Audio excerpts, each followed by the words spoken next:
Hello बच्चों, let's read the question. The question says 30% of volume of a floating cubical block is outside the water.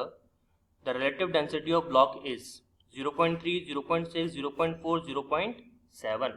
तो question को solve करने से पहले इसका अपन देख लेते हैं की कॉन्सेप्ट. तो इस क्वेश्चन के लिए जो हमारे पास में की कॉन्सेप्ट रहेगा that will be relative density.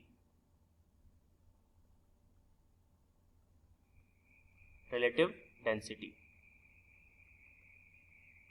देखिए, रिलेटिव डेंसिटी के जो हम बात करते हैं तो यहाँ पे हमारे पास में दो डेंसिटीज होती है डिफरेंट. जैसे कि यहाँ पे एक तो आपकी ब्लॉक की हो जाएगी और एक आपकी वाटर की हो जाएगी. ठीक है, दो अलग अलग डेंसिटीज है, तो दोनों का अपन रेशियो लेंगे तो हमको रिलेटिव डेंसिटी आराम से मिल सकता है. तो एक बार इस क्वेश्चन को अगर समझें आप, तो यहाँ पर आपने एक कंटेनर ले रखा है. यू हैव अ कंटेनर, और जैसे हमने कंटेनर लिया, ठीक है, इस कंटेनर के अंदर आपने एक ब्लॉक रखा हुआ है. पहले इसमें पानी भर देते हैं हम लोग. तो इसके अंदर हमने इस तरह से पानी भर दिया है, वाटर है मतलब इसके अंदर.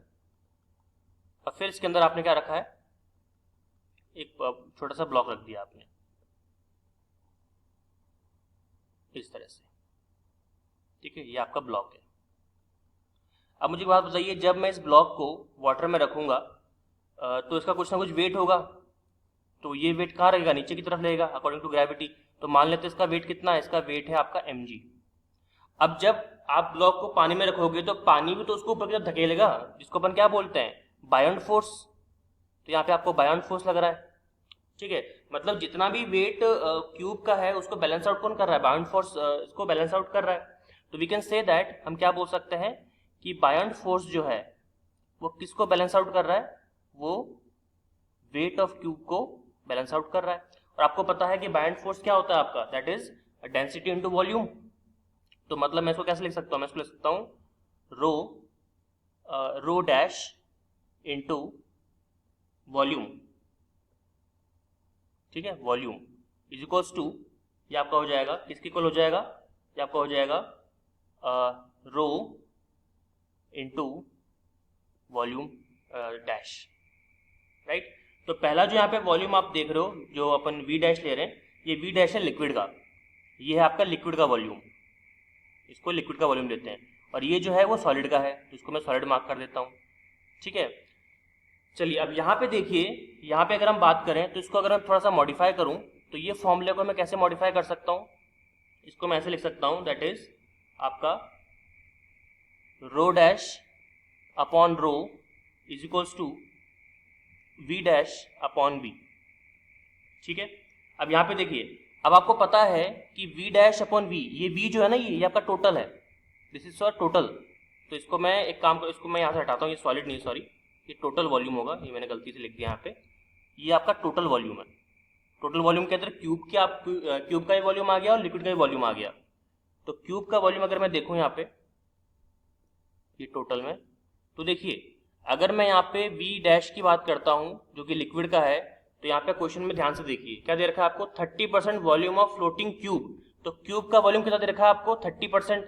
तो यहाँ पर लिक्विड का कितना हो जाएगा, 100% माइनस 30%, 70%, यानी कि 70%, which is equal to 70 upon 100, यानी कि 0.7.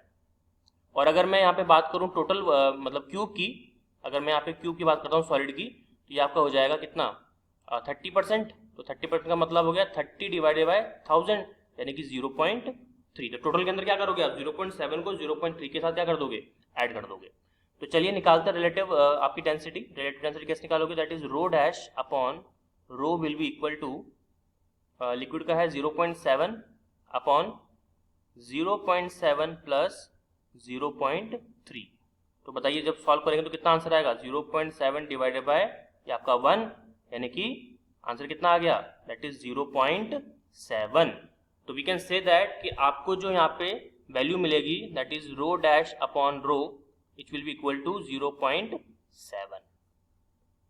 ठीक है, तो देखते किसी ऑप्शन के साथ मैच करता है कि नहीं करता. तो अगर हम यहाँ पे चेक करें तो यहाँ पर जो हमारा आंसर है वो ऑप्शन नंबर डी के साथ में मैच कर रहा है. तो क्या डी हमारा फाइनल आंसर है, yes, D will be your final answer.